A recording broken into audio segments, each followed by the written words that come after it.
like also get us to a period. But this is some deep information. But that theoretical breakdown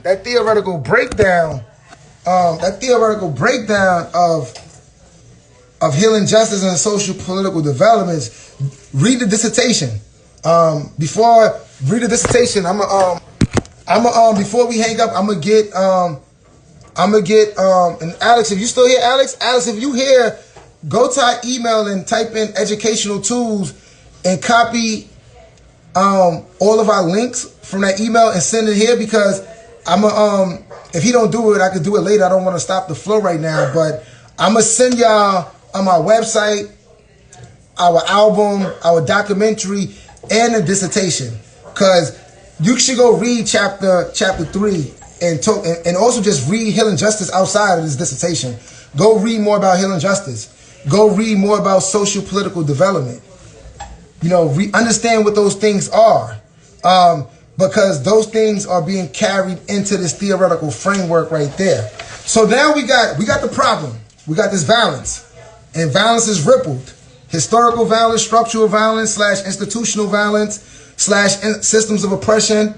Then we also got interpersonal violence, how it happens in the community, and then we got internalized violence. So that's the problem, violence. And then the second chapter is talking about healing and youth development, because we're trying to merge this idea of youth development with healing inside of it. So chapter 2 is talking about what ideas of healing that we want to bring in. Thank you, Alex. So Alex just threw that in right there. So we got the documentary there. We got those links up in there. Chapter 2 was talking about healing, social psychology, and particular threads in social psychology that I want to pull through as a political strategy. So check those out: critical par, street par, and activism par. But really pulling certain elements of par as a methodological foundation of how researchers are trying to heal with communities that's going through this historical problem.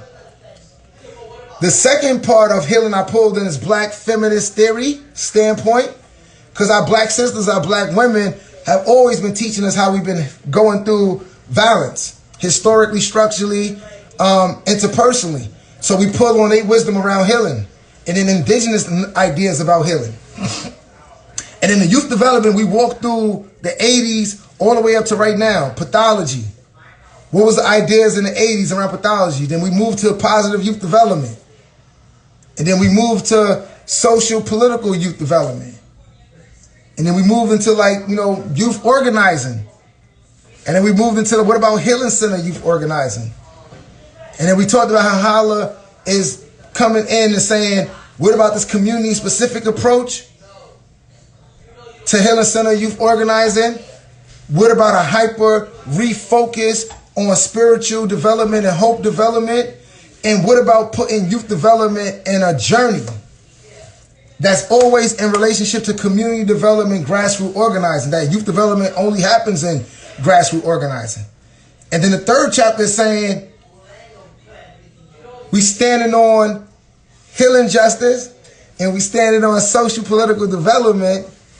And within healing justice, the depths of what hope mean, and pedagogy and rituals and movement and relational and spiritual hope at many levels. How do you make that more in you? And then spirit at many levels and their interaction with each other. That's really important for fighting the problem of violence. That's historical. That's structural. That's interpersonal.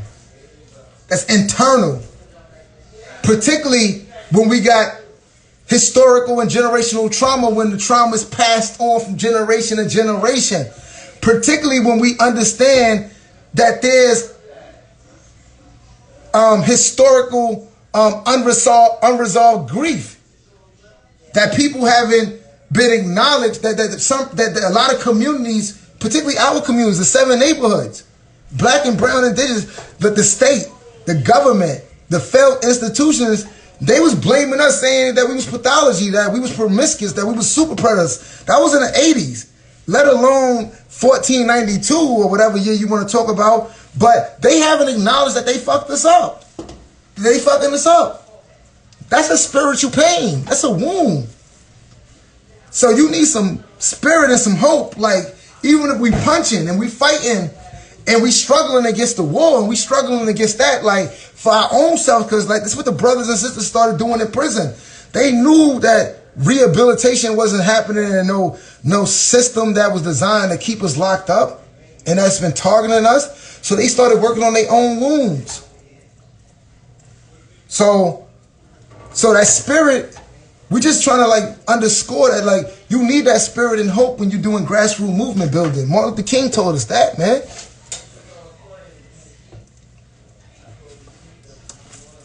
Malcolm X told us that.